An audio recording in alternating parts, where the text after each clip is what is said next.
terhadap petugas yang kemarin melakukan kesalahan ataupun pelanggaran. Saat ini kepolisian negara Republik Indonesia telah melakukan proses pemeriksaan. Ini telah saya minta dilakukan dengan cepat, dengan transparan, dan dapat diikuti secara terbuka oleh publik. Dalam rangka menyikapi apa yang menjadi aspirasi murni dari masyarakat, saya menerima laporan dari para ketua umum partai politik bahwa mereka telah mengambil langkah tegas terhadap anggota DPR masing-masing terhitung sejak hari Senin 1 September 2025, yaitu terhadap anggota DPR masing-masing yang telah mungkin menyampaikan pernyataan-pernyataan yang keliru. Kemudian para pimpinan DPR menyampaikan akan dilakukan pencabutan beberapa kebijakan DPR RI, termasuk besaran tunjangan anggota DPR dan juga moratorium kunjungan kerja ke luar negeri.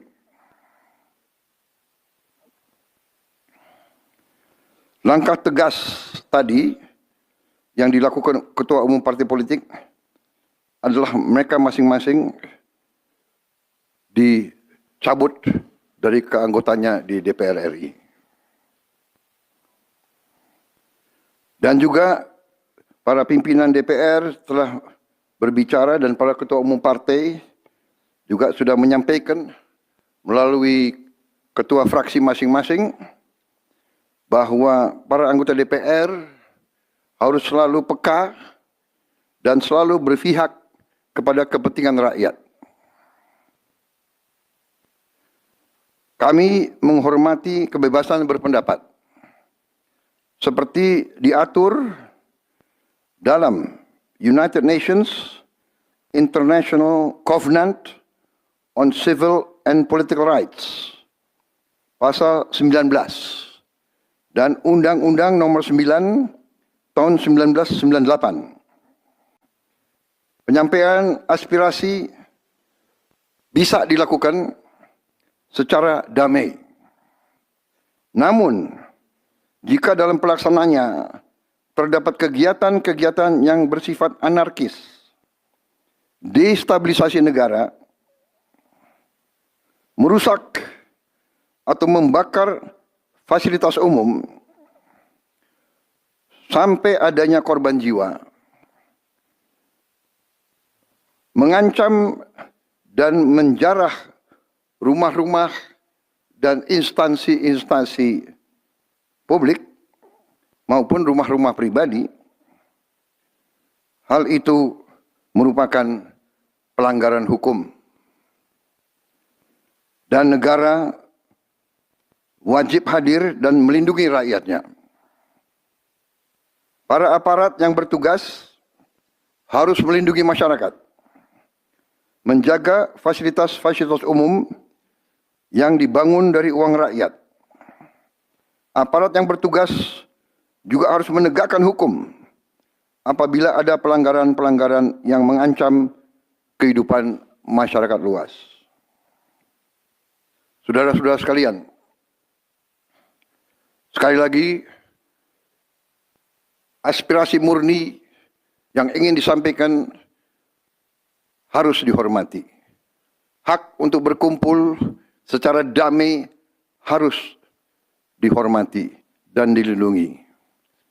Namun, kita tidak dapat pungkiri bahwa sudah mulai kelihatan gejala adanya tindakan-tindakan di luar hukum, bahkan melawan hukum, bahkan ada yang mengarah kepada makar dan terorisme. Kepada pihak kepolisian dan TNI, Saya perintahkan untuk mengambil tindakan yang setegas-tegasnya terhadap segala macam bentuk pengerusakan fasilitas umum, penjarahan terhadap rumah individu ataupun tempat-tempat umum atau sentra-sentra ekonomi sesuai dengan hukum yang berlaku. Kepada seluruh masyarakat, silakan sampaikan aspirasi yang murni dan tuntutan dengan baik dan dengan damai. Kami pastikan akan didengar, akan dicatat, dan akan kita tindak lanjuti. Saudara-saudara sekalian, saya juga akan meminta pimpinan DPR untuk langsung mengundang tokoh-tokoh masyarakat, tokoh-tokoh mahasiswa, tokoh-tokoh dari kelompok-kelompok yang ingin menyampaikan aspirasinya supaya bisa diterima dengan baik dan langsung berdialog.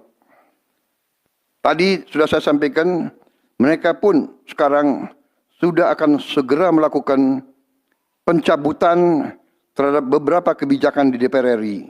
Tadi saya sudah sampaikan besaran tunjangan kepada anggota DPR dan moratorium kunjungan kerja luar negeri sudah segera mereka tindak lanjuti, tetapi hal-hal lain yang ingin disampaikan juga dipersilakan disampaikan mengirim delegasi masing-masing ke DPR RI. Kepada pemerintah, saya juga perintahkan kepada semua KL untuk menerima utusan-utusan kelompok-kelompok yang ingin menyampaikan koreksi, menyampaikan kritik, menyampaikan perbaikan terhadap jalannya negara dan pemerintahan. Saudara-saudara sekalian, saya minta sungguh-sungguh seluruh warga negara untuk percaya kepada pemerintah, untuk tenang. Pemerintah yang saya pimpin dengan semua partai politik, termasuk partai yang di luar pemerintahan, kami bertekad untuk selalu memperjuangkan kepentingan rakyat dan bangsa, termasuk rakyat yang paling kecil, rakyat yang paling tertinggal.